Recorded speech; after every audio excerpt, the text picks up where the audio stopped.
क्या वास्तव में जो महापात्र होते हैं, जिसे हम महाब्राह्मण भी कहते हैं, उनको देखने मात्र से पाप लगता है या वो ब्राह्मणों में अछूत होते हैं? ऐसी बहुत सी कुरीतियां या कह सकते हो अज्ञानता समाज में फैला हुआ है। आज इसके बारे में हम साइंटिफिक ढंग से रिसर्च करेंगे और इसकी वास्तविकता जानने की कोशिश करेंगे। आप अक्सर अगर सनातन धर्म में देखते होंगे तो श्राद्ध कर्म जब होता है किसी के मृत्यु के बाद, मुंडन के पश्चात होता है श्राद्ध कर्म। कहीं कहीं 10वें दिन 11वें दिन भी होता है। उस दिन क्या होता है कि एक पंडित जी, जिन्हें हम महापात्र या महाब्राह्मण कहते हैं, वो आते हैं, श्राद्ध का जो भी कर्म होता है कराते हैं और कराने के बाद उनको कुछ दान दिया जाता है, जैसे खटिया हुआ, कपड़े हुए, कुछ अन्न हुआ, कुछ लोग गाय भी दान करते हैं। इसके बाद कुछ दिन बाद हम 13वीं करते हैं। फिर जो जलाया होता है लाश को पुरुष, वो परिवार के साथ खाना पीना प्रारंभ कर देता है।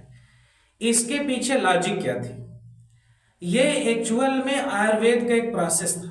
जैसे आयुर्वेद में आज भी इलाज से ज्यादा प्रेफरेंस दिया जाता है बचाव का, तो वही प्रक्रिया होती थी जब किसी इंसान की मृत्यु होती थी तो पहले हम ये मानते थे मृत्यु का कुछ कारण है भौतिक स्तर पे, तो हम मानते थे कोई इरेगुलरिटी, डिजीज या कोई इन्फेक्शन हुआ होगा। तो जो व्यक्ति दाह संस्कार करता है वो जलाने के जस्ट बाद, क्योंकि वही कांटेक्ट में आता है, वो जलाने के बाद क्या करता है, उनका मुंडन भी होता है 10वें दिन तक, और जलाने के बाद उसका जो रहन सहन होता है थोड़ा घर से डिस्टेंस बना के किया जाता है। घर के चीजों में इन्वॉल्व नहीं होते, किसी को छूते तक नहीं। इसका ये मतलब नहीं कि वह मेंबर अछूत हो जाता है, वो प्रिकॉशन है, बचाव है। 10 दिन तक पहले उसको बचाते थे, चेक करते थे क्या कोई इन्फेक्शन या सिम्टम इसमें आए। जब नहीं आते थे तो जो वैद्य होते सजेस्ट करते थे। कुछ लोग जो जागरूक लोग होते थे ब्राह्मण में, वो क्या होते थे, उनकी फैमिली कंटिन्यू काम करती थी। जब 10 दिन तक सिम्टम नहीं आते थे तो माना जाता था या तो कोई डिजीज नहीं था या बहुत वीक होगा जिसके सिम्टम अभी नहीं आए हैं। तो जो कई पीढ़ी दर पीढ़ी ऐसे करते आते होते हैं, थोड़ा बहुत सिम्टम को फेस करते हुए, वो अगर उनके कांटेक्ट में आते हैं तो सरवाइव कर लेते हैं। तो वही चेक करने के एक प्रोसेस होता है। वो क्या करते हैं, देखिए जब भी श्राद्ध कर्म होता है तो जो दाह संस्कार किए होते हैं वो कांटेक्ट में आते हैं महापात्र के, और वो महापात्र जब कांटेक्ट में आते हैं तो वो 3 दिन 4 दिन बचाते हैं, चेक करते हैं क्या कोई सिम्टम है या ये जो दाह संस्कार करने वाले व्यक्ति है क्या अपने परिवार के साथ रहने से कोई प्रॉब्लम आएगा कि नहीं। इसीलिए श्राद्ध कर्म के पश्चात उन्हें खटिया दी जाती है, वो भी अलग रहते हैं। इसका एक विधान है कि 3-4 दिन तक वो भी अलग खाट पे रहेंगे, परिवार से कोई कांटेक्ट नहीं, भोजन भी वही नहीं करेंगे, जो हम दान दिए रहते उसी को वो पका के खाते हैं। वो अलग रख के चेक करते हैं कोई इन्फेक्शन है कि नहीं, कि वो व्यक्ति परिवार के साथ खा सके या नहीं। शायद इसी भेदभाव को लेकर लोग सोच लेते हैं कि ये ब्राह्मण अछूत होते हैं, नहीं छूना चाहिए। ये भी है कि 3 दिन बाद जब उसको कोई सिम्टम नहीं आता तो भी ब्राह्मण उन्हीं ब्राह्मणों की तरह कुछ नहीं होते। और कुछ लोग इसी प्रोस्पेक्टस को लेकर बोल देते हैं कि अरे ये तो अछूत होते हैं, इनके देखने मात्र से पाप लगता है। तो ये वास्तव में हमारा अज्ञानता है, ऐसी कोई बात नहीं।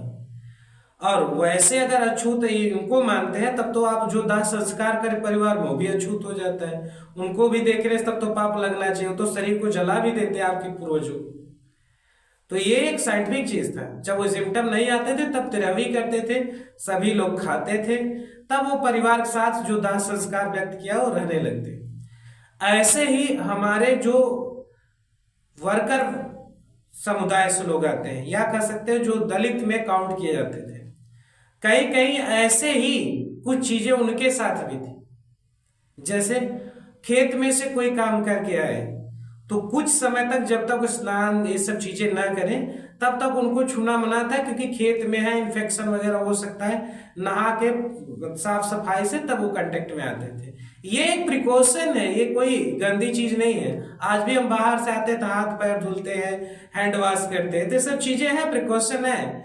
ऐसे किसी भी काम करके जब लोग आते थे तो करते थे। अगर सपोज मैं ये भी मान लूं कि वो अछूत थे, तो उन्हीं से एग्रीकल्चर जो किया जाता था, उनका अनाज क्यों लेते थे?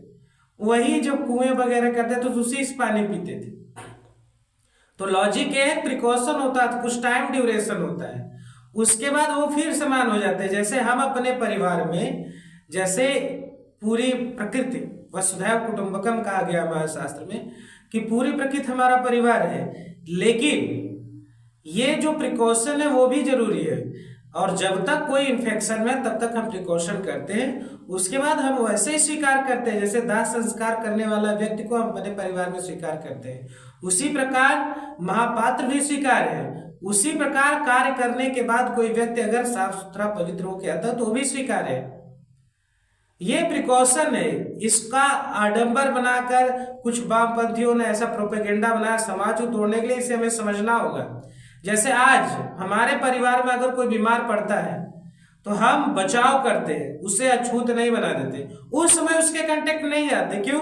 क्योंकि हम बचाव करते हैं ताकि और फैमिली बीमार न पड़े। सेम यही फंडा होता था, चाहे महापात्र केस हो चाहे वर्कर फैमिली की बात हो, वो तब तक कांटेक्ट में नहीं आते थे जब तक श्योर नहीं हो जाते कि हाँ कोई इन्फेक्शन या हम साफ सुथरा प्रॉपर हाइजीन के क्वांटिटी में नहीं आ गए, तब तक वो अपने आप को खुद दूर रखते थे। अब इसका प्रोपेगेंडा बनाकर कुछ लोग राजनीति सीखते हैं, वो खुद जानते रहते हैं फिर भी, क्योंकि अपना उल्लू सीधा करना है। कुछ लोग अज्ञानतावश करते हैं, कुछ लोग जानना ही नहीं चाहते, भेड़ चाल में चलते रहते हैं। तो उम्मीद करते हैं आज से आप इस जो अछूत वर्ड है इसको प्रिकॉशन के रूप में यूज करते हुए सभी का सम्मान करेंगे। सभी के कर्मों का एक बहुत बड़ा रोल है सोसाइटी में। किसी भी कर्म के चेन को अगर तोड़ दिया जाएगा तो सोसाइटी इम्बैलेंस हो जाएगी। इसलिए सभी अपने कर्मों में महान हैं, सबका अपना अपना रोल है, सभी आदरणीय हैं, सभी पूजनीय हैं, क्योंकि सब में परम ब्रह्म का अंश है। हाँ, कुछ समय तक कोई बीमार है, इन्फेक्शन के कांटेक्ट में बाहर गए तो साफ सफाई करके अपने आप को दूर रखते हैं। फिर जैसे ही लगता है कि हाँ परफेक्ट है तो कांटेक्ट में आ सकते हैं, कोई दिक्कत नहीं।